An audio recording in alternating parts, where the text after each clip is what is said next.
মধুমালতী। আমরা যারা বাগান করে থাকি তারা সকলেই এই গাছটির সাথে পরিচিত।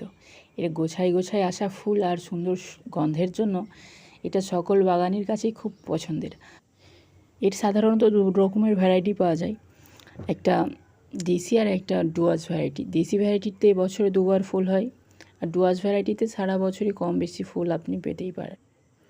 ডুয়ার্স ভ্যারাইটির যে গাছটা সেটা একটু ঝোপালো টাইপের হবে, আর দেশি ভ্যারাইটিটা লতানো টাইপের হবে। দেশি ভ্যারাইটির সাধারণত ছাদে কিংবা কোনো পাঁচিলে খুব সুন্দর লাগে। এই ভিডিওটা আমি রাত্রিরে করেছি, কারণ এর ফুলের গন্ধটা আমার নাকে আসায় তখন ভাবলাম চলো একটা ভিডিওই বানানো যাক, তো তাই রাত্রিরেই বানালাম।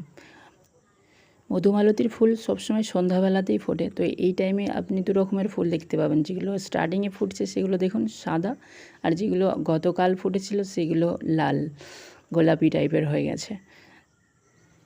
দেখুন কত অসাধারণ, থোকায় থোকায় একেবারে ফুটে আছে। রাত্রিবেলায় এর শোভাটা যেন বেশিই ভালো লাগছে দিনের থেকে। রাতের অন্ধকারে একদম নিঝুমভাবে ফুটে আছে। তবে গত বছরের তুলনায় এই বছরে আমার গাছের ফুল একটু কম এসছে, কারণ গাছটা ঝোপঝাড় হওয়ার সুযোগ পায়নি গো।